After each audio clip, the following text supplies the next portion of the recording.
Buenos días, hermanos. Dios les bendiga. La Comunidad de la Gracia y el Ministerio de Alabanza les da la cordial bienvenida a las personas que están viniendo por primera vez y a nuestros hermanos. Para los que no me conocen, mi nombre es Marisela y hoy vengo a compartir una pequeña palabra de nuestro Señor Jesucristo. Les invito a que abran sus Biblias en Hebreos 10, desde el 5 al 10. Hebreos 10, desde el 5 al 18.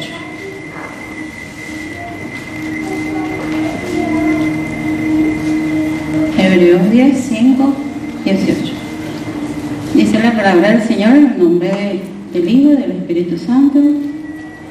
Por lo cual, entrando en el mundo, dice: sacrificio y ofrenda no quisiste, mas me preparaste cuerpo, holocaustos y expiaciones por el pecado no te agradaron. Entonces dije: he aquí que vengo, oh Dios, para hacer tu voluntad, como en el rollo del libro está escrito de mí, diciendo primero: sacrificio y ofrenda y holocaustos y expiaciones por el pecado no quisiste, ni te agradaron, las cuales cosas se ofrecen según la ley. Y diciendo luego: he aquí que vengo, oh Dios, para hacer tu voluntad, quítalo primero para establecerlo esto último. En esa voluntad somos santificados mediante la ofrenda del cuerpo de Jesucristo, hecha una vez para siempre. Y ciertamente todo sacerdote está día tras día ministrando y ofreciendo muchas veces los mismos sacrificios, que nunca pueden quitar los pecados. Pero Cristo, habiendo ofrecido una vez para siempre un solo sacrificio por los pecados, se ha sentado a la diestra de Dios. De ahí en adelante, esperando hasta que sus enemigos sean puestos por estrados de sus pies, porque con una sola ofrenda hizo perfecto para siempre a los santificados. Y nos atestigua lo mismo el Espíritu Santo, porque después de haber dicho: este es el pacto que haré con ellos después de aquellos días, dice el Señor: pondré mis leyes en sus corazones y en sus mentes las escribiré. Añade: y nunca me acordaré de sus pecados y transgresiones, pues donde hay remisión de estos, no hay más ofrenda por el pecado. Hermanos, aquí esto está clarito, no hay nada que explicar. Jesús vino, se volvió hombre para morir por nosotros y lavar nuestros pecados, ¿verdad? Entonces, esto es una hermosura que nos está regalando el Señor, ¿verdad? Entonces, disfruten de adoración.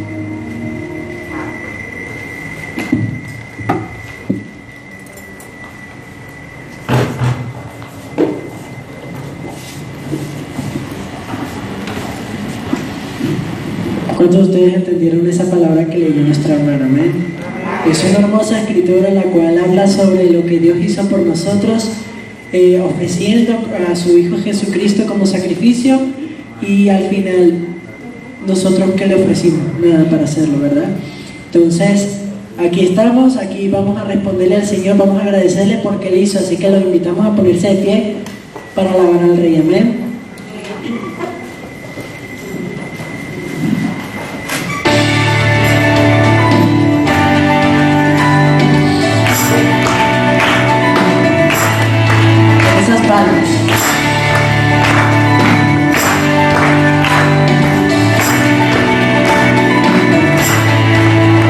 Las cadenas de la muerte me quitó, para mí ya no hay condenación.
dígaselo a Él. Al que elijo hacer libre, es libre, en verdad, ¿sabes? Al que elijo hacer libre, es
con Cristo somos más que vencedores. Amén.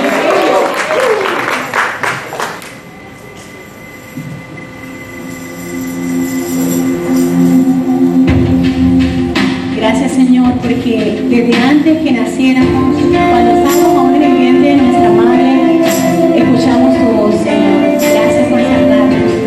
Gracias por librarnos, oh Dios. Aleluya. Gracias por ese amor sin condición, Señor. Aún antes de hablar, tu voz podía oír. Has sido tan bueno para mí. Antes de respirar, soplaste tu aliento en mí. Has sido tan bueno para mí. Tu amor me envuelve, me sostiene, amor sin condición. Me persigue, deja las 99 y va por mí. No puedo ganarlo, merecerlo. Tu amor se entregó por mí. Tu amor me envuelve, me sostiene, amor sin condición.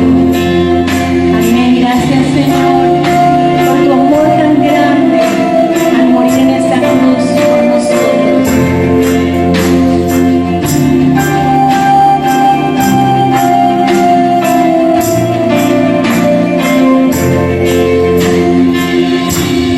Cuando enemigo fui, tu amor luchó por mí. Has sido tan bueno para mí. Cuando indigno fui, pagaste el precio por mí. Has sido tan bueno para mí.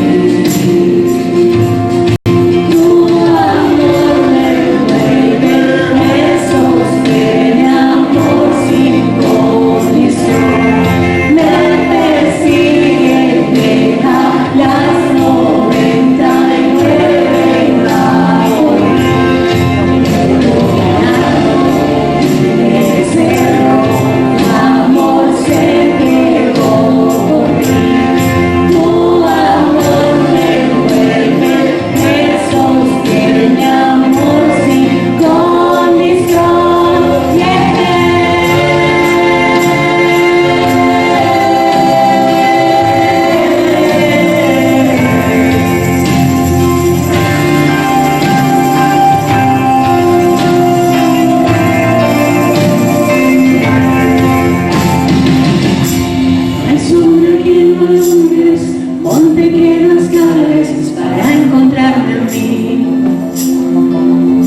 es un amor sin condición.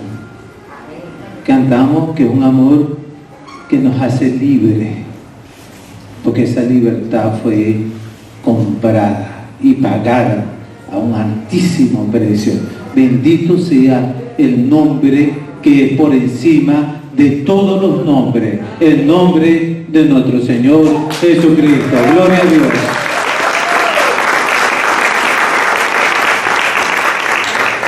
Le invito a abrir sus Biblias en Primera de Pedro, la primera carta de Pedro, Primera de Pedro, capítulo 3.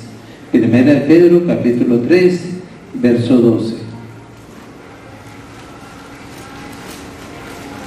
Definitivamente, qué bueno es nuestro Dios, qué bueno es nuestro Señor. Primera de Pedro, capítulo 3, verso 12.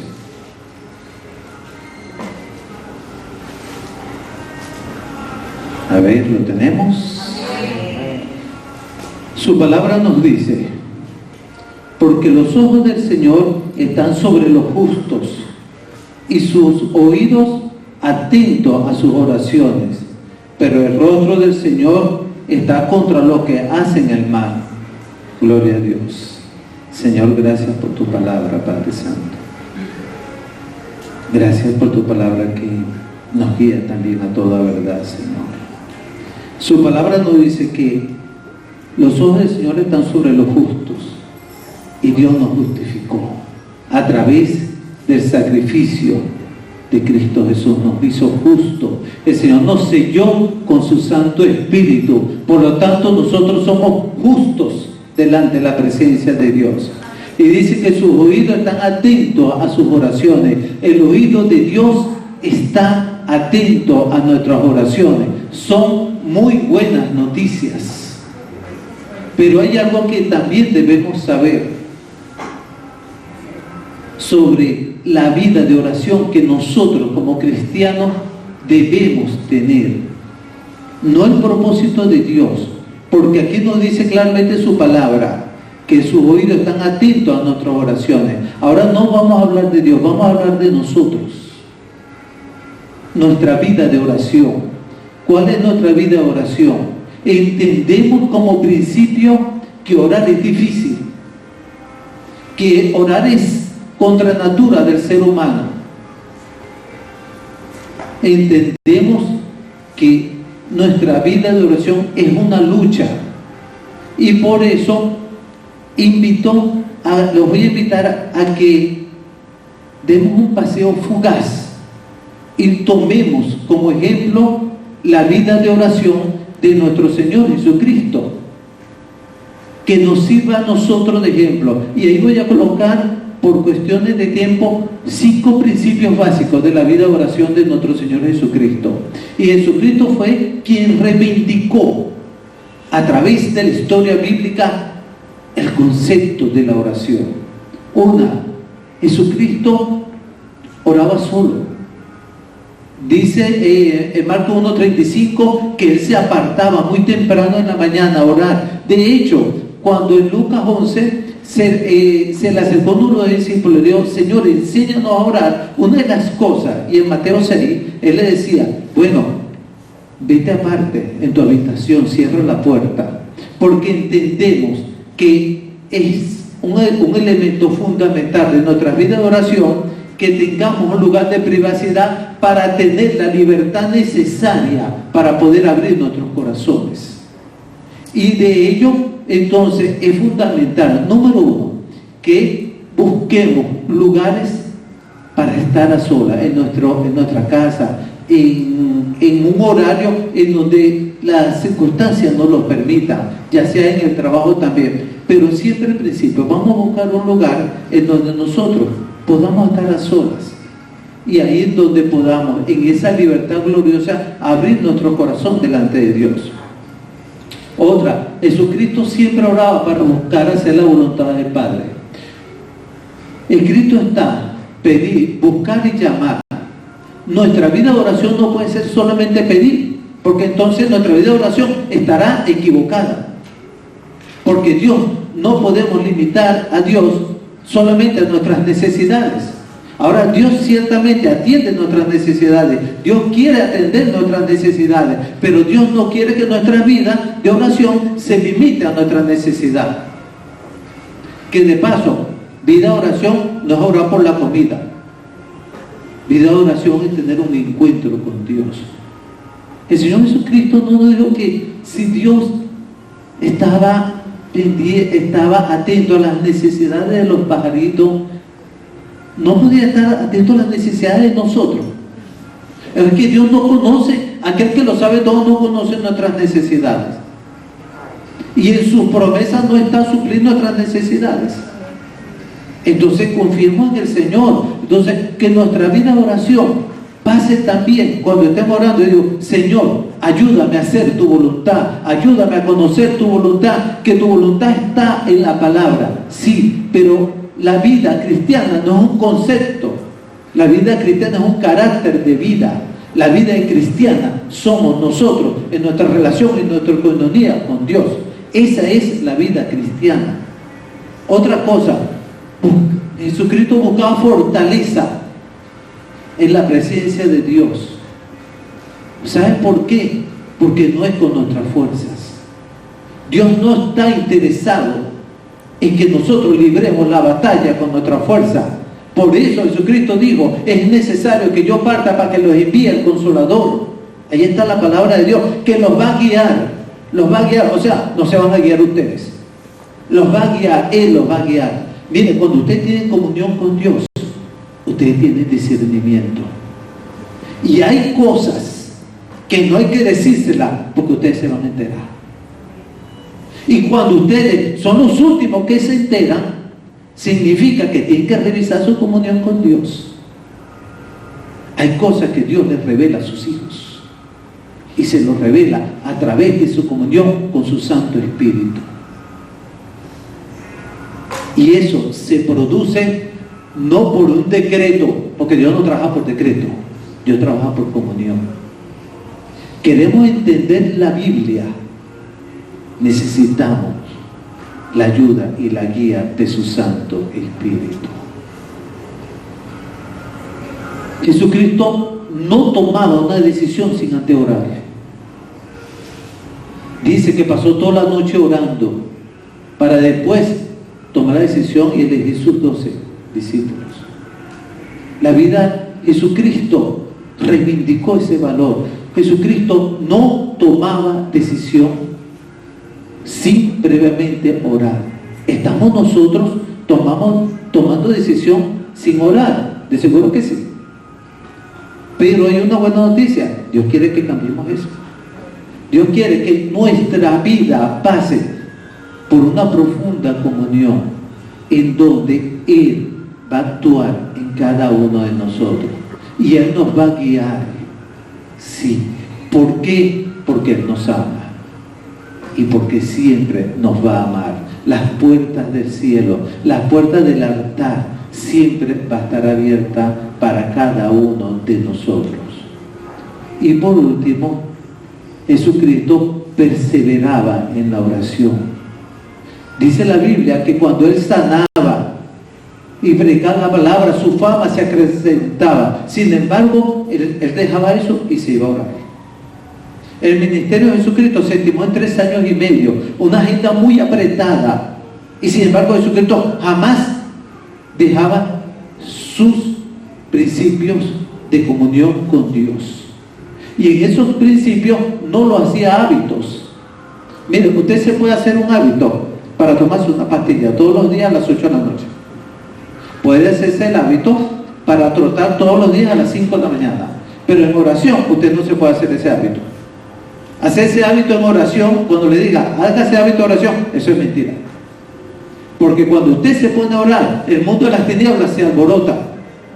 Y Satanás empieza a atacarlo. Y ahí no hay hábito que valga. Ahí lo que vale es un corazón humillado y entregado a la presencia del Señor. Y la búsqueda de su Santo Espíritu para que en esa comunión se cumpla lo que dijo Jesucristo. Velad y orad para que no entréis en tentación. Velar y orar no es para que no sean tentados, es para que tengan la fortaleza y enfrentar la tentación Cuando nosotros velamos, nos corresponde a nosotros. Y cuando nosotros oramos, le corresponde a Él. Entonces, en esa simbiosis que se hace, que se lleva a cabo, es cuando se da. Y eso, hermano, no es negociable en la presencia de Dios. No hay otro evangelio, no hay otro camino, no hay otra cosa. Porque si el Señor Jesucristo en su condición no se atrevió a hacerlo, ¿qué quedará para nosotros? Ojo, somos cristianos, somos seguidores de Cristo. Entonces, tenemos que tener una vida de oración. Y la vida, y se entiende que es una lucha. Y habrá días que de repente no ore. Porque podemos ver televisión 1 hora, pero de repente en ese día no tuvimos tiempo para hablar 5 minutos. Pero eso es la lucha en la tiniebla, porque mire, Satanás no se molesta porque usted vea televisión. Satanás no se molesta porque ustedes se meten en las redes sociales. Es más, se pueden hacer hasta hábitos de ver televisión, pero hábitos de orar no. Entonces, busquemos con la ayuda del Espíritu Santo de Dios, con su día. Y el día que fallemos, porque van a haber días que vamos a fallar, sí, porque es difícil, pero recuerde, Él ha vencido. Y porque Él venció, nosotros venceremos. Y lo venceremos a través de nuestro Señor Jesucristo, porque Él lo otorgó y es su promesa. Buscad primeramente el reino de los cielos y su justicia, y lo demás será añadidura. Y esa añadidura entra en el rango de las promesas de Dios. Y Dios es fiel a sus promesas. Dios no falla en sus promesas. El que fallamos somos nosotros. Entonces, no se negocia. Vamos a buscar con corazón dispuesto la presencia del Señor, una vida de comunión. Dios no es una persona, la Biblia dice que Dios es espíritu. Vamos a buscar estar en su presencia. Vamos a decirle, Señor, que no sea con mis fuerzas, sino con las tuyas, porque con las tuyas venceré. Sí voy a vencer. Y si no lo tenemos, vamos a alcanzarlo.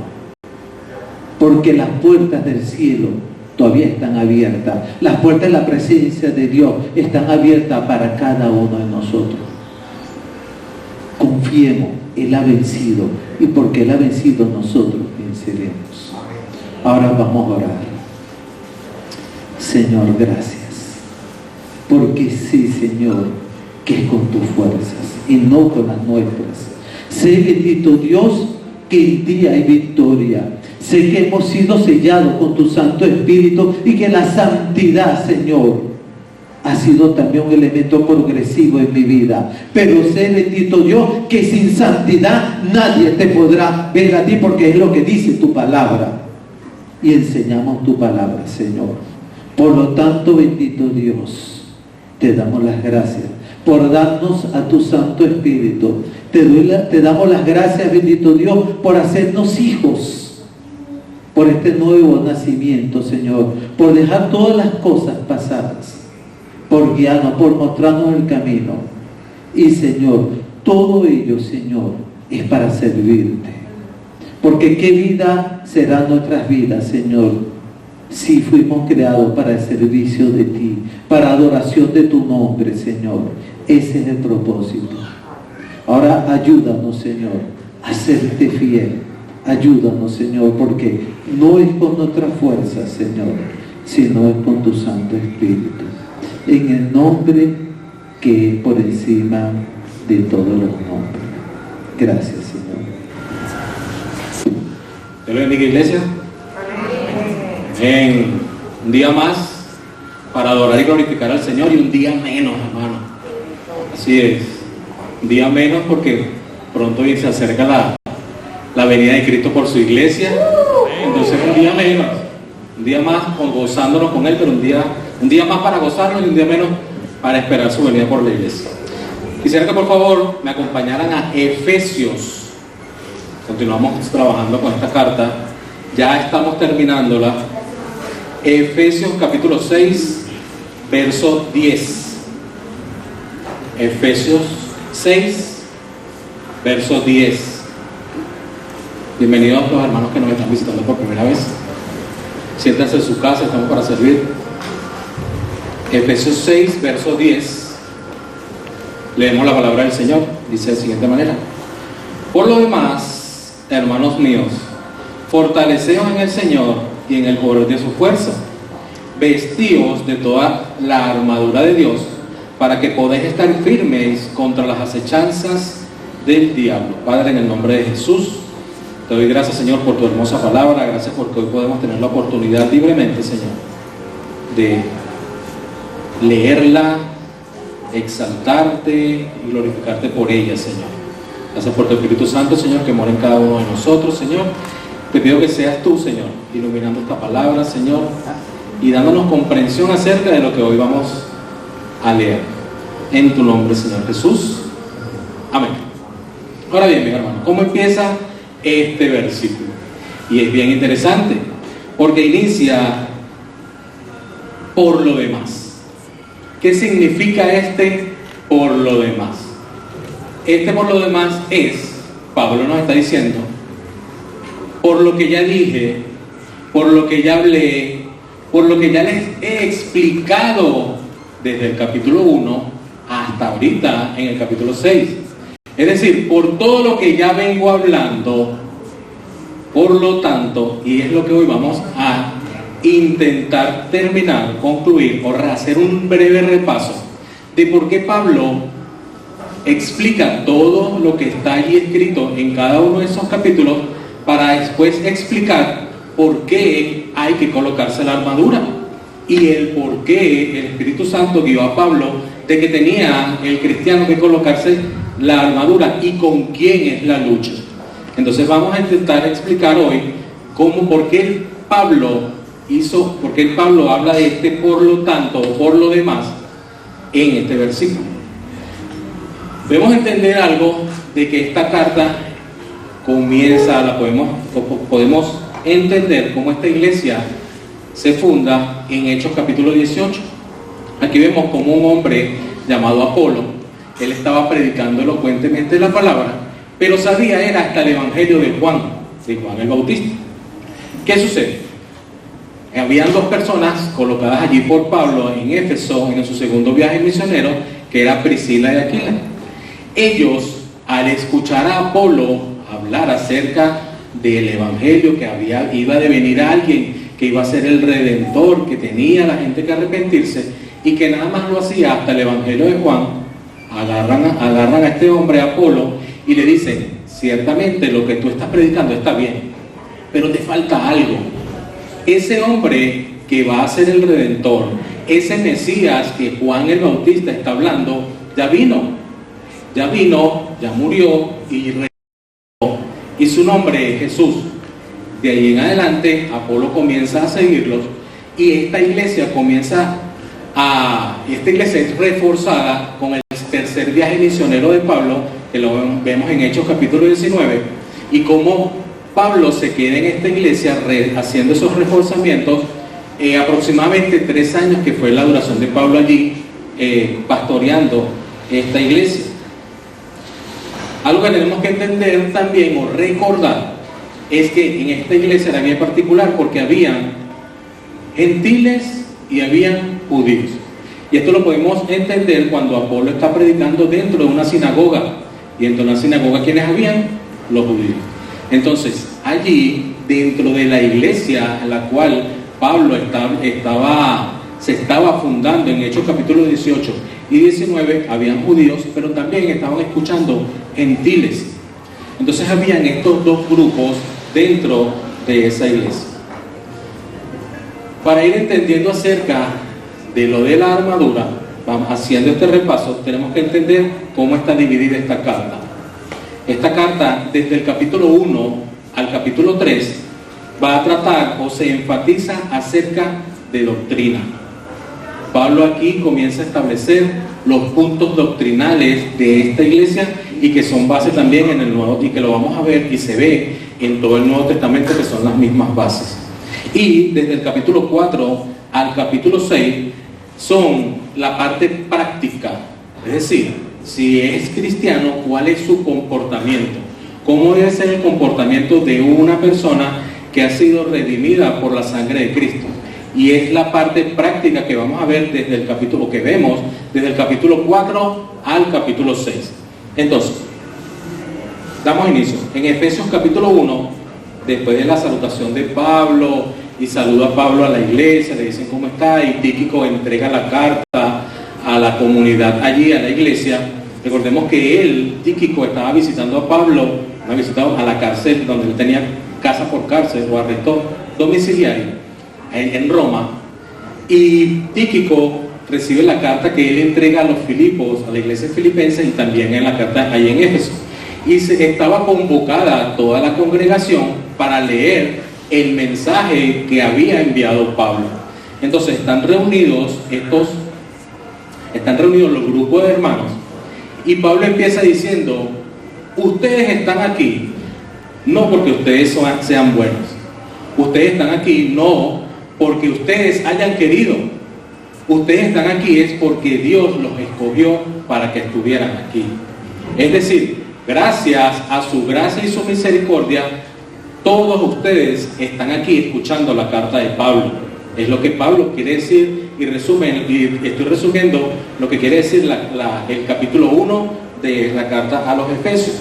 En esa carta podemos ver cómo Pablo explica que fueron predestinados, que Jesucristo los redimió, que Jesús le dio una herencia, les dio recursos y le otorgó o les dio una garantía. Y eso lo vemos desde el versículo 3 en adelante.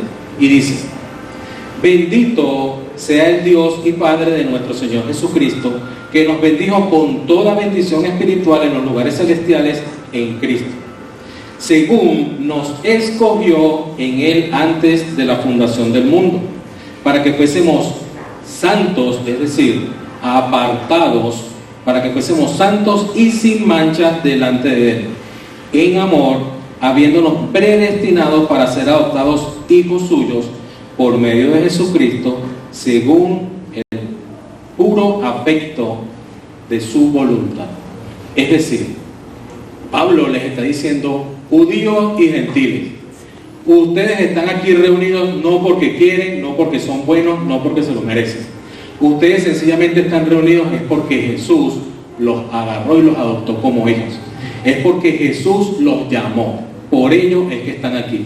Y es interesante porque el Espíritu Santo, guiando a Pablo, quiere dejar en claro que no es por nada de lo que las personas creían allí que merecían estar allí. Es decir, no era porque eran buenos, no era porque eran practicantes de la ley, no era porque ellos pensaban que ayudando a una señora, ayudando a una viejita, ayudando a un perro, no era por nada de lo que ellos hicieran se merecían estar allí. Ellos estaban allí sencillamente era por pura gracia de el Señor.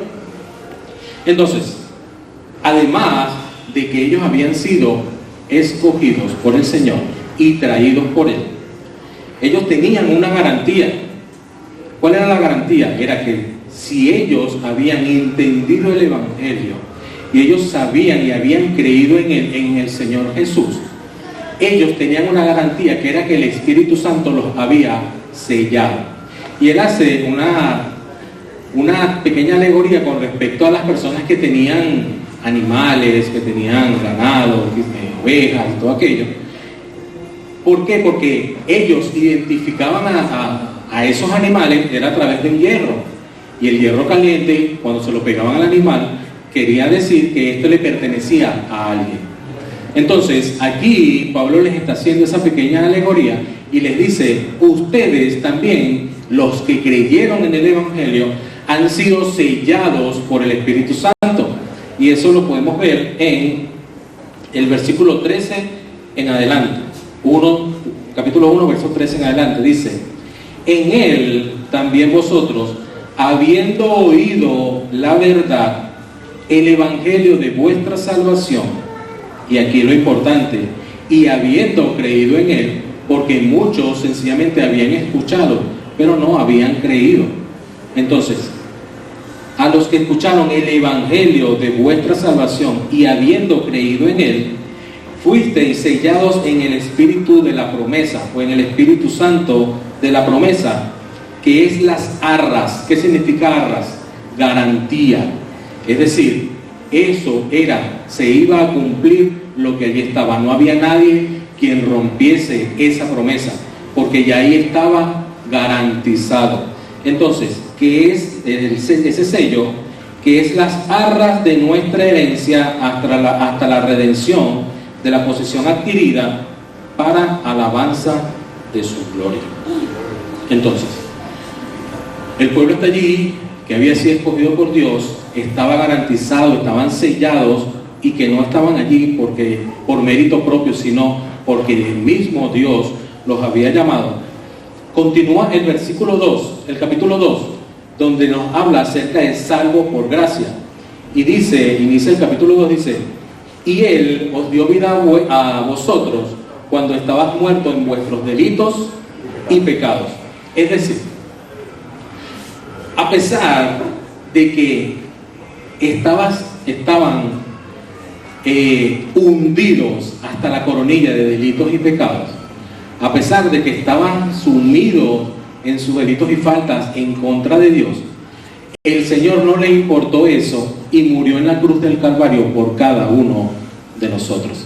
Es lo que Pablo les está diciendo aquí. Les está diciendo, el Señor, sin importar la condición pecaminosa en la cual se encontraban, Cristo por amor se entregó por cada uno de ustedes. Se entregó hasta morir en una cruz por el pecado que ustedes tenían, y sin embargo Él los escogió. Entonces, ¿qué está tratando Pablo de decir aquí? Pablo está diciendo que única y exclusivamente somos salvos a través de lo que hizo Jesús en la cruz del Calvario, o es lo que le está queriendo decir a la iglesia en Éfeso. Le está diciendo, ustedes están aquí no es por el mérito que ustedes, por quizás por jerarquía que ustedes están aquí. Ustedes están aquí fue por lo que Cristo hizo en la cruz del Calvario, y por misericordia y gracia Él les perdonó, y hoy están reunidos, tanto gentiles como judíos. Y es interesante porque dice la palabra que esa redención que hizo Cristo por cada uno de los que allí estaban, o cada uno de nosotros, para generalizar, sería de ejemplo o serviría de ejemplo en las generaciones futuras para mostrar el amor y la bondad de Jesús para los otros. Es decir, nosotros, los que hoy estamos presentes aquí, nosotros hemos visto, o cada vez que leemos la Escritura, ellos pudieron ser de ejemplo para cada uno de nosotros, de que el Señor, a pesar de los pecados que la persona pudo haber tenido, el Señor en su misericordia los perdonó. Al igual que les perdonó a ellos, también nos perdonó a cada uno de nosotros, porque nosotros sabemos cuáles eran nuestros pecados y faltas. Y sabemos que su amor y su misericordia también nos alcanzó a nosotros. Entonces, continúa Pablo, allí en el capítulo 2, ahora dirigiendo su atención a partir del versículo 11. Pablo dirige su atención a los gentiles que allí se encontraban. ¿Por qué Pablo dirige su atención a los gentiles? Por la sencilla razón de que ellos eran tratados de una manera bien denigrante por los judíos. Ellos eran calificados de una manera bien humillante, hasta el término de llamarlos perros. Ellos, culturalmente e históricamente, ellos entendían de que por no haber sido un pueblo escogido por Dios, no podían tener redención, no estaban esperando a ningún Mesías y no tenían un Dios verdadero. Aquí Pablo comienza a decirles, le dice en el versículo 11, dice: acordaos en otro tiempo, los gentiles, que cuanto a la carne eras llamado incircuncisión por la llamada circuncisión hecha con la mano en la carne, en aquel tiempo estabais sin Cristo, alejados de la ciudadanía de Israel y ajenos al pacto de la promesa, sin esperanza y sin Dios en el mundo. Es decir, ellos estaban desesperanzados. Ellos no tenían un Dios verdadero, sencillamente ellos se consideraba que ellos estaban apartados, ¿sí? Pero vean lo que dice Pablo: pero ahora, en Cristo Jesús, vosotros que en otro tiempo estabas lejos, habéis sido ahora hechos cercanos. ¿Por quién? Por la sangre de Cristo, porque Él es nuestra paz, que de ambos pueblos hizo uno, derribando la pared intermedia de separación, aboliendo en su carne las enemistades, la ley de los mandamientos expresados en las ordenanzas, para crear en sí mismo de los dos uno solo, o un solo y nuevo hombre, haciendo la paz, y mediante la cruz reconciliar con Dios a ambos en un solo cuerpo. Vean lo que dice aquí: matando en ella, ¿qué? Las enemistades que existían en tanto los judíos como los gentiles, y haciendo referencia en cuanto dice que a través de la sangre de Cristo reventó los muros, quitó los muros, era para hacer referencia. Recuerdan que en el templo había el atrio de los gentiles y el atrio de los judíos, o era el patio de los judíos y el patio de los gentiles, donde estaban separados unos y otros para adorar a Dios. Y Pablo lo que hace aquí decirle es que a través de la sangre de Jesús ese muro quedó derribado. Ya no hay ni judíos ni hay gentiles, ya hay un solo pueblo adorando a Dios. Entonces sigue aquí Pablo en el versículo 19 y le dice: así que ya no sois extranjeros ni advenedizos, sino conciudadanos de los santos y miembros ¿de qué? De la familia de Dios, edificados sobre el fundamento de los apóstoles y profetas, siendo la principal piedra de ángulo Jesucristo mismo, en quien todo el edificio, bien coordinado, va creciendo para ser un templo santo en el Señor, en quien vosotros también sois juntamente edificados, en lo que ustedes gentiles sois juntamente edificados para morada de Dios. ¿En dónde? En el Espíritu. Aquí les está diciendo: ya ustedes, los que han sido escogidos y sellados, ya no son dos pueblos, ya no son ni judíos ni son gentiles, ya pasan a ser uno solo, y ese grupo solo va a ser la familia de Dios. Entonces ya aquí me imagino los gentiles pegando brinco y celebrando, porque ahora sí tengo un Dios, ahora sí soy redimido, ahora sí puedo tener perdón por mis pecados, y queda todo lo que estaba atrás y lo que eran sus costumbres, ya allí se quebró. Ya allí ellos comienzan a tener la esperanza, comienzan a tener su confianza ya puesta en el Salvador, que es el Dios único y es nuestro Señor Jesús. Continúa ahora el capítulo 3, y es el gran misterio que fue revelado a este cuerpo de Cristo, y era que iban a ser considerados, además del cuerpo y la familia del Señor, iban a ser considerados la iglesia, y esa iglesia iba a tener un propósito y un fin específico, o tiene un fin específico. Leemos desde el versículo 6, capítulo 3, versículo 6.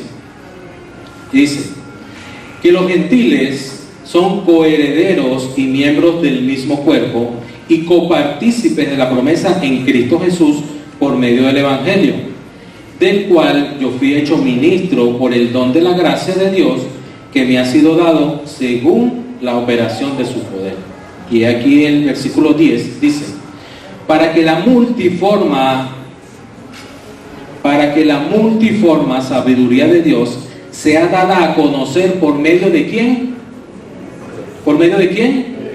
De la iglesia, a los principados y potestades en lugares celestiales, conforme al propósito eterno que hizo Cristo Jesús nuestro Señor, a quien tenemos seguridad y acceso con confianza por medio de la fe en Él. Entonces, ¿cuál es el trabajo ya no de estos dos grupos, sino que el solo grupo que es miembro de la familia de Dios y que ahora es la iglesia? Es dar a conocer la multiforme sabiduría del Señor. Ahora bien, ya terminamos lo que era este breve repaso en el capítulo 1, 2 y 3, que habla acerca de la doctrina, que Pablo allí está estableciendo dentro de la iglesia. Ahora vamos a entrar en lo que es el comportamiento o la manera que tiene que comportarse aquellas personas que han sido escogidas por el Señor, o aquellas personas que Pablo les está diciendo que ustedes que han creído en el Evangelio del Señor Jesús han sido redimidos, y cuál es su manera de comportarse. Recordemos que en esta época o en esta iglesia había personas que, tenían un comportamiento un poco cuestionable, ¿sí? En esta iglesia realmente había un grupo bien particular, pero Pablo quiere iniciar este capítulo en cuanto al orden y a la unidad dentro de la iglesia, y les pone como referencia al Señor, pone como referencia a Dios, que a pesar, y nos va a mostrar acerca de la Trinidad, y nos va a aclarar un poco acerca de cómo Dios Padre, Dios Hijo y Dios Espíritu Santo, a pesar de tener varias funciones como tal, siguen siendo un solo Dios. Y lo vemos en el capítulo 4, el versículo 3, dice: solícitos en guardar la unidad de, y ese Espíritu está escrita con E mayúscula, quiere decir que está hablando acerca de Espíritu Santo. Solícitos en guardar la unidad del Espíritu en el vínculo de la paz. Un cuerpo y un espíritu, como fuisteis llamados en la misma esperanza de vuestra vocación. Aquí nos muestra el trabajo que tiene, o que hace, parte de lo que hace el Espíritu Santo. Un Señor, nos está hablando acerca del Señor Jesús. Un Señor, una fe en Él y un bautismo en Él. Y después nos habla acerca del Dios Padre y Creador de todo. Dice: Dios y Padre de todos, el cual es sobre todos y por todos y en todos. A pesar de que nos hace una diferencia de la Trinidad, de Padre, Hijo y Espíritu Santo, Pablo aquí no quiere que se vea que el trabajo se hace por separado. Aquí lo que Pablo nos está mostrando es que a pesar de que cada uno tiene sus funciones distintas, son un mismo Dios y con un solo propósito. Y quiere mostrarle aquí a esta iglesia, lo que quiere mostrar es la unidad. Si Dios trabaja en unidad, ¿por qué la iglesia no? Entonces comienza Pablo, bien interesante, a establecer lo que es el orden dentro de la iglesia. Comienza a establecer cuál es la parte o cuál es la facultad que tienen los líderes dentro de la iglesia, y lo vemos en el versículo 11, y dice: y él mismo constituyó unos apóstoles, a otros profetas, a otros evangelistas, a otros pastores y maestros, a fin de perfeccionar a los santos para la obra del ministerio, para la edificación del cuerpo de Cristo, hasta que todos lleguemos a la unidad de la fe y del conocimiento del Hijo de Dios, y a un varón perfecto, a la medida y a la estatura de la plenitud de Cristo. Es decir, el trabajo que Pablo o el Señor les está diciendo que fueron constituidos los líderes, era con la intención de que en unidad todos los líderes y todos los miembros de la iglesia trabajaran en unidad. ¿Para qué? Para la edificación del cuerpo de Cristo. Para que el que esté débil, una persona que sea más madura y más fortalecida espiritualmente, pueda ayudar y pueda enseñar a esta persona que es débil espiritualmente, que necesita ser enseñado y que necesita ser preparado espiritualmente. Entonces Pablo establece lo que es el orden dentro de la iglesia.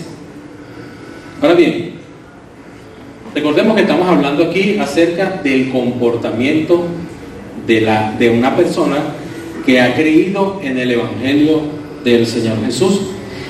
Y estos hermanos realmente en la iglesia en Éfeso tenían un comportamiento realmente particular. Y dice el versículo 20 en adelante: mas vosotros no habéis aprendido así de Cristo, si en verdad lo habéis oído y habéis sido por él enseñado conforme a la verdad que está en Jesús.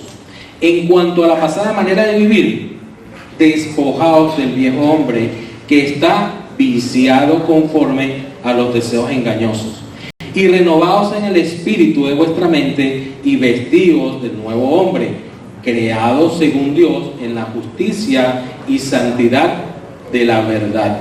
Es decir, si usted ha creído lo que Pablo le está diciendo, ustedes que han creído en el Evangelio de la verdad, ustedes que han sido escogidos por el Señor, ustedes que han sido sellados, no pueden comportarse de la misma manera que se comportan las personas que están en el mundo y que aún no han creído en el Evangelio de Jesús. Pablo les está diciendo, ustedes tienen que despojarse de ese viejo hombre y vestirse y revestirse con esa nueva vestidura que es el que Dios ha establecido de un hombre santo y apartado para Dios. Entonces Pablo aquí lo que le está queriendo decir, no pueden comportarse como se comportaban antes de conocer a Jesús, ya su comportamiento tiene que ser distinto. Y lo vemos en el versículo 25 en adelante, cómo ellos o cómo era parte del comportamiento de algunos de esos miembros de la iglesia. En el versículo 25 vemos que habían mentirosos, en el versículo 26 habían personas que eran iracundos, en el versículo 28 habían ladrones, en el versículo 29 Pablo te está llamando también la atención a las personas que eran groseras.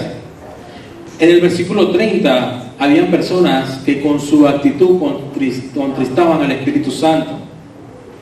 En el versículo 31 habían amargados, habían personas enojadas, habían iracundos, habían personas que lo que hacían era gritar, habían personas que lo que hacían era maldecir, y dice además toda maledicencia había en este grupo de hermanos.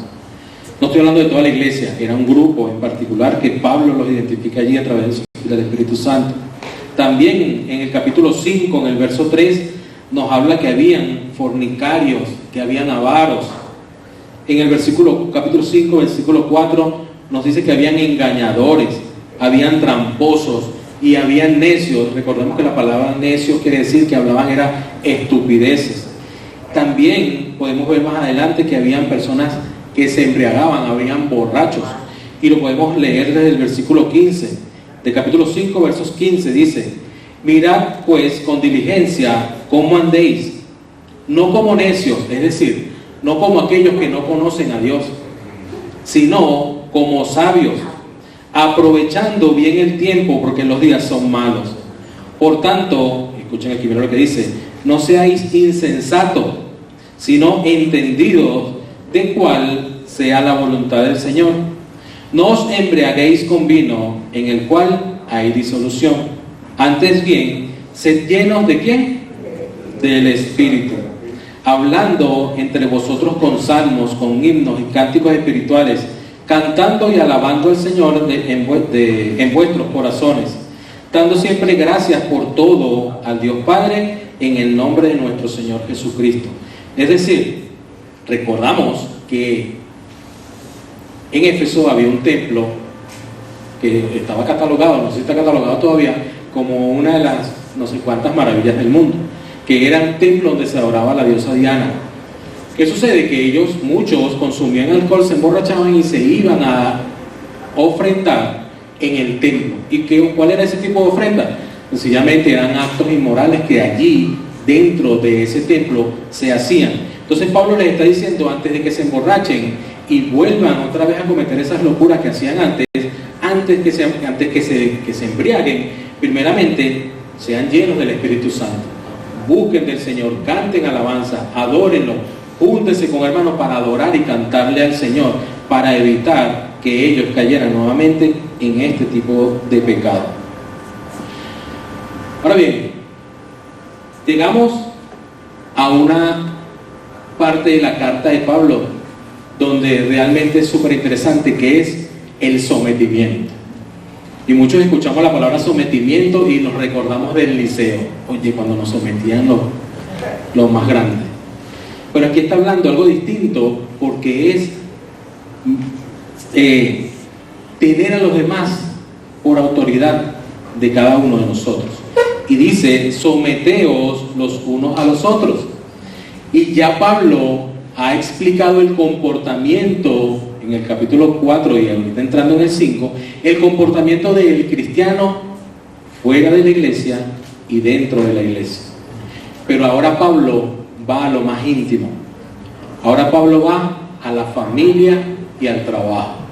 Entonces, vemos en el capítulo 5, del versículo 21 en adelante, cómo Pablo establece cómo debe ser el comportamiento de las esposas, del esposo, de los hijos, de los amos y de los jefes. El versículo 21, Pablo le establece a la mujer que tiene que sujetarse.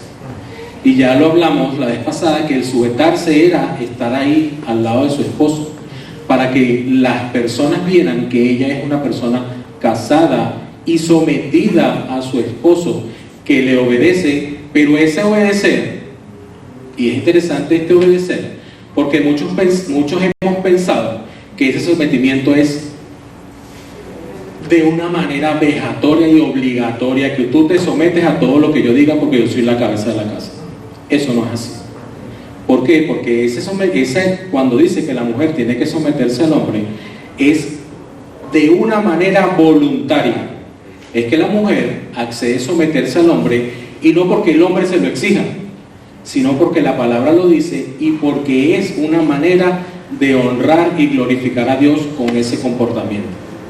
Es una manera de que con lo que tu mujer, tu esposa, obediente a tu esposo, con tal que no sea romper lo que está establecido en la palabra del Señor, con ese sometimiento tú honras y glorificas al Señor. ¿Por qué? Porque ya ahí Dios comienza a establecer lo que es el orden dentro de la casa. Pero el hombre le establece realmente algo bien particular y le dice: tu esposo, tienes que amar a tu esposa. Y hace una comparación de cómo es el esposo que tiene que amarla. Y tiene que amarla de la misma manera que Cristo amó a la iglesia. Y le da realmente le da muchas más, pero tres en particular. Tomé 3 instrucciones que tiene que cumplir el hombre. Y son: 1, amarla. Y ese amarla es al punto de hasta quizás dar la vida por la esposa. Porque dice: porque Cristo dio la vida por la iglesia. Así tiene que ser el amor del esposo hacia la esposa. Tiene que entregarlo absolutamente todo por ella. Es el proveedor. Es decir, que el hombre es que se encarga no solo de dar las provisiones materiales, lo que es la comida, casa, todo el sustento del hogar, sino que hay una provisión que estamos obligados a darla, que es la provisión espiritual. Nosotros los hombres estamos obligados a velar por el crecimiento espiritual de nuestras esposas. Es decir, que nosotros tenemos que prepararnos aún más, porque cualquier duda que a nuestras esposas se les presente, tenemos que estar nosotros firmes y con la sabiduría del Señor, dispuestos o prestos para responder cualquier duda que a ellas se les presente. Entonces, la provisión es material, pero también la provisión es espiritual. Y un tercer punto que Dios nos encarga a los esposos es la protección. Y como lo hablamos la vez pasada, esa protección es tanto de los que están fuera como los que están dentro de la casa. Y esta protección es tanto terceros como hasta nuestros propios hijos. Es decir, nosotros estamos llamados a protegerla hasta de nuestros hijos. ¿Por qué? Porque muchas veces ellos van a intentar ofenderlas. Ellas muchas veces van a intentar hasta regañar a nuestras esposas. Y ahí es cuando usted, esposo, tiene que estar preso para ejercer la autoridad y defender a su esposa. ¿Por qué? Porque su esposa, Dios se la regaló, le pertenece. Ella es su ayuda idónea. Sus hijos son prestados. Sus hijos se van a ir en cualquier momento. Se casan, tienen mayoría de edad y se van, si son hijas, a someterse a su esposo. Y si son varones, a tener la misma responsabilidad que tienen los esposos bíblicamente hablando. Entonces nosotros estamos llamados también a proteger a nuestras esposas, tanto de los que están fuera como los que están dentro de la casa. También hablaba Pablo acerca de el gran misterio, un segundo misterio que se nos reveló en esta carta, y es acerca de que nuestras esposas y nosotros somos una sola carne. Es decir, ya no son dos, por ello es que Pablo está hablando acerca de la unidad. Y Pablo dice, ya no son dos personas, ya pasan a ser ahora una sola. Y ese era un gran misterio que estaba escrito desde el Génesis. Y Pablo ahí les está diciendo, ya ustedes no son dos, ya ustedes son uno. Y lo vemos en el versículo 31. Dice, por esto dejará el hombre padre y madre, refiriéndose a lo que estaba escrito en Génesis. Por esto dejará el hombre su padre y su madre y se unirá a su mujer, y los dos serán una sola carne. Grande es este misterio, mas yo digo esto respecto de Cristo y de la iglesia. Por lo demás, cada uno de vosotros ame también a su mujer como a sí mismo, y la mujer respete a su marido. Es decir, Pablo continúa hablando acerca de unidad, acerca de que ya no estamos separados, estamos ahora unidos. Continúa Pablo hablando en el versículo 6 acerca del orden y el del comportamiento del hogar, y ahora va a referirse a los hijos. Y dice, el versículo 1, capítulo 6, hijos, obedeced en el Señor a vuestros padres, porque esto es justo. Honra a tu padre y a tu madre, que es el primer mandamiento con promesa, para que te vaya bien y seas de larga vida sobre la tierra. Es decir, mis hermanos, los que somos hijos, o los que ahorita están bajo todavía la autoridad de sus padres, ustedes están llamados todavía a honrar a sus papás y a su mamá, sin importar la edad que usted tenga. Y si no está bajo el techo de su mamá y su papá, todavía está llamado a honrar. ¿Por qué? Porque aparte que es un mandamiento con promesa, es una manera también de glorificar y de exaltar a Dios, y es agradecerle también a Dios por habernos dado a nuestros padres. Y es interesante porque hoy día todavía esta promesa está vigente. Entonces, que las promesas de Dios nunca vencen. Y esta promesa continúa no solo vigente para los hijos de personas que están en la iglesia, sino los que están fuera. Y es interesante ver cómo mueren diariamente jóvenes que sencillamente han tomado la decisión de no honrar a sus padres, de sencillamente no querer soportar lo que es el yugo, por llamarlo de una manera, o las instrucciones y normas de la casa, que deciden sencillamente irse y toman la decisión y se van a la calle, y lamentablemente son los que hemos visto en periódicos, en teléfono, en noticias, que lamentablemente pierden la vida a causa de ¿qué? De bandas delictivas, y se van al mundo, se van a la calle. Y es algo que ahí está escrito, porque si ellos honraran a sus padres y a sus madres, seguramente esto no les va a ocurrir. Y es lamentable que esto todavía esté ocurriendo. ¿Pero por qué? Porque no conocen del Señor. También habla acerca de cómo tiene que ser el comportamiento de los padres hacia los hijos. Y dice, vosotros padres no provoquéis a ira a vuestros hijos. Evidentemente, cuando son reprendidos nuestros hijos, tenemos que hacerlo de la manera que Dios aquí la tiene establecida. Pero hay hijos que sencillamente dicen, bueno, pero es que tú no puedes llevarme a ira, tú no puedes disciplinarme, ahora con la lomna tú no puedes pegarme. Pero si está en contra la ley humana de lo que está establecido en la palabra de Dios, primeramente vamos a obedecer lo que Dios tiene establecido en su palabra, que es la de los hombres. Y dice aquí mismo, en este versículo, dice, criadlos, en el versículo 4, dice, vosotros padres no provoquéis a ira a vuestros hijos, dice, pero si no criadlo ¿con qué? En disciplina. Quiere decir que tienen que haber normas establecidas en nuestra casa y deben ser cumplidas por nuestros hijos, con tal que éstas no vayan en contra de la palabra del Señor. Y dice además, y amonestación en el Señor. Quiere decir que nosotros, padres, todavía podemos reprender y amonestar a nuestros hijos. Y recuerdo la prédica del pastor Iván, que él hablaba que podíamos nosotros todavía sacudir el polvo del pantalón de nuestros hijos, y es, si no le damos un correctivo a tiempo, estos hijos lamentablemente nos van a avergonzar cuando estén grandes. ¿Por qué? Porque sencillamente le estamos dando una libertad que realmente no están preparados para tal, y darle esa libertad sencillamente cuando estén adultos y querramos ponerle un freno, sencillamente no vamos a poder. Ahora bien, estamos nosotros como padres llamados para ello. Continúa Pablo hablando acerca del orden y ahora del medio laboral. Y es que nosotros tenemos que hacerlo todo absolutamente como si lo hiciéramos para Dios. No para que nuestros jefes, nuestros patrones nos vean, sino que todo lo vamos a hacer es con el propósito y el fin de exaltar y glorificar al Señor. Ahora bien, hasta aquí el resumen. Ahora sí, voy con la prédica. ¿Sí? Sí, ya vieron, ya yo le iba leyendo el reloj. No, tranquilo.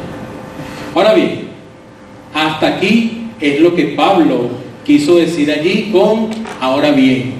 Es decir, recordemos todo lo que Pablo está diciendo.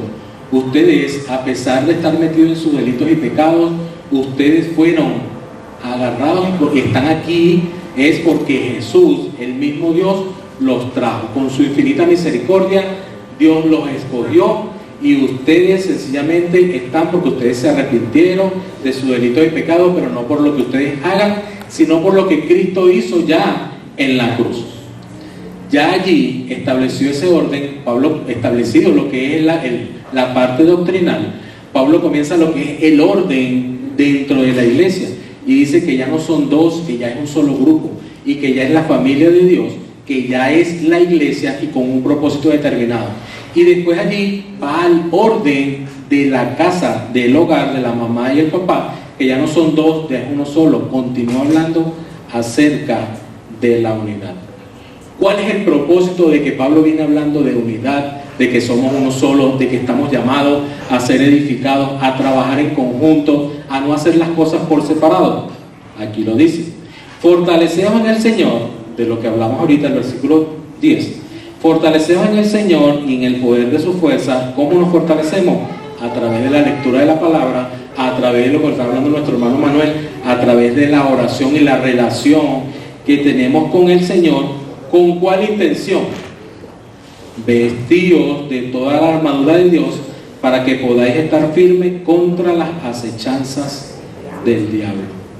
Es decir, la lucha que Pablo continúa ahí hablando, la lucha no es contra la iglesia, la lucha no es contra el hermano que tienes al lado, la lucha no es contra los líderes, la lucha no es contra los pastores, la lucha no es contra tu esposa, la lucha no es contra tu esposo ni contra tus hijos, la lucha no es contra tus jefes ni con tus empleados, la lucha no es contra carne ni sangre, que continúa aquí Pablo hablando.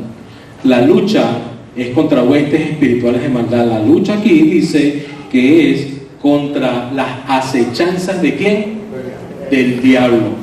Entonces, ese término, ¿no?, que habla de maquinaciones, viene del griego, mis hermanos, el término acechanzas viene del griego, el griego quiere decir maquinaciones. Y les explico qué es lo que dice el diccionario acerca de maquinaciones. Bueno, que viene de una noción de astucia, de engaño, treta, método artificioso que se propaga a través del sistema de maldad del mundo, del cual rige el príncipe de las tinieblas. Es decir, no es contra carne ni sangre la lucha. La lucha es contra todas las maquinaciones que está utilizando Satanás para apartarnos a cada uno de nosotros de la voluntad para la cual Dios nos llamó, o Dios llamó a la iglesia. Entonces, mis hermanos, antes de colocarnos la armadura, nosotros tenemos que conocer quiénes son esas huestes espirituales que están en contra de cada uno de nosotros y que van a luchar para sacarnos del propósito del cual Dios nos ha llamado. Usted quiere saber cuáles son esas huestes y quiere conocer quiénes son cada uno de ellos, tiene que venir el próximo domingo. El próximo domingo vamos a explicar Ahora, ¿cuáles son estas huestes espirituales? De por qué Pablo nos dice que la lucha no es contra carne ni sangre, es decir, capítulo 1 al 6, sino contra las huestes espirituales, que la lucha no es contra nosotros, porque nosotros, siendo la familia de Cristo y estando en unidad, somos uno, que somos el cuerpo de Cristo y Cristo es la cabeza. Entonces la lucha que nosotros tenemos es espiritual. Ahora bien, para ir cerrando, tenemos que entender que nosotros, los que hemos aceptado al Señor, siempre vamos a tener ataques. La tentación no es pecado, la tentación es tentación. Y la tentación viene por parte de Satanás. Pero nosotros, cada uno de nosotros tiene una manera, o Dios nos ha provisto la manera para poder nosotros mantenernos firmes. Santiago dice que manténganse firmes, y ¿él qué va a hacer? Él huirá. Entonces, mantenernos firmes es estar sumidos bajo las ordenanzas del Señor, y ahí estamos utilizando un término militar. Entonces, mantenernos nosotros firmes en el Señor es mediante la oración y mediante conocer al Señor a través de su palabra. ¿Por qué? Porque cuando nos vengan esos momentos de tentación, nosotros poderle decir, como le dijo el Señor Jesús al propio diablo cuando se le presentó en el desierto, es: escrito está. Escrito está. Se lo dijo 3 veces. Y nosotros podemos también decirle a Satanás al momento de ser tentados: escrito está. Oramos para cerrar. Padre, en el nombre de Jesús, gracias por tu palabra, Señor. Gracias por tu bendición. Gracias, Señor, porque hoy pudimos, Señor, por lo menos comprender o dar una entrada, Señor, acerca por qué tú hablabas tanto de la unidad, que porque tú hablabas tanto, Señor, acerca de que ya no son 2, sino que es uno. De, Señor, de cómo, Señor, tú estableciste, Señor, unas doctrinas establecidas allí en la iglesia en Éfeso, del capítulo 1 al capítulo 3, Señor. De cómo tú nos diste las instrucciones, Señor, de cómo debe ser el comportamiento de un cristiano hasta el momento, Señor, que te ha aceptado como tu único y suficiente Salvador, Señor. Gracias, Señor, porque tú, Señor, nos has establecido esas normas y esas reglas, Señor, y de la cual te pedimos, Dios bendito, que seas tú ayudándonos, Señor, como dice tu palabra, a no caer, Señor, en tentación, Señor, y poder, Señor, cumplir a cabalidad lo que tú, Señor, ahí tienes establecido en tu palabra, Señor. Líbranos, amado Rey, Señor, de todas las tentaciones, Señor. Queremos estar firmes, Señor. Queremos estar firmes delante de tu presencia, y estar firmes delante de ti, Señor. Queremos comprender y entender, Señor, todas aquellas bendiciones, Señor, todas aquellas bondades, Señor, que tú, Señor, como hijos, nos ha dado cada uno de nosotros, Señor. Gracias por tu Espíritu Santo, que nos ha sellado desde el momento en que entendimos que Cristo murió en la cruz del Calvario para perdonar nuestros pecados, y que nosotros tomamos la decisión, Señor, de arrepentirnos, Dios, y de creer en Jesús, y de creer en esa muerte sacrificial por cada uno de nosotros, y que entendemos y comprendimos, Señor, de que Él no se quedó allí en la tumba, sino que al tercer día resucitó para vencer el pecado y la muerte, Señor. Gracias, Señor, porque tú, Señor, nos has convencido a través de tu Espíritu Santo, como dice Filipenses, Señor, y hoy podemos comprender, Señor, el mensaje, Señor, del Evangelio, Dios bendito, que es a través de tu Hijo Jesús, Señor. Si aquí hay personas, o hay alguna persona de que no conozca acerca del Señor Jesús y hoy quiera formar parte de esa familia de Dios, quiera formar parte de esa iglesia, de esa unidad de la que habla Pablo, de donde somos el cuerpo de Cristo, porque Cristo es la cabeza, es la guía que guía a su iglesia. Todavía hay oportunidad, todavía Jesús está con los brazos abiertos esperando a personas que se incorporen. Y no estás aquí por casualidad, como dice el capítulo 1 de Pablo, estás aquí es porque Dios te ha traído para acá. No puedes perder la oportunidad de reconocerlo a Él como tu único y suficiente Salvador, y sencillamente lo puedes hacer abriendo tu corazón a Jesús y haciendo una corta oración, que es confesarlo a Él como tu único y suficiente Salvador. Y puedes repetir así conmigo: Señor Jesús, en este momento me arrepiento de mis pecados, confieso que soy pecador, te reconozco como el único y suficiente Salvador de mi vida. Y Espíritu Santo, coloca esas arras, coloca ese sello en mí, para que el día en que muera pueda estar en tu presencia, tal como dice tu palabra, y inscribe mi nombre en el libro de la vida. Todo esto lo pido en el nombre de Cristo Jesús. Amén. Dios le bendiga, mis hermanos.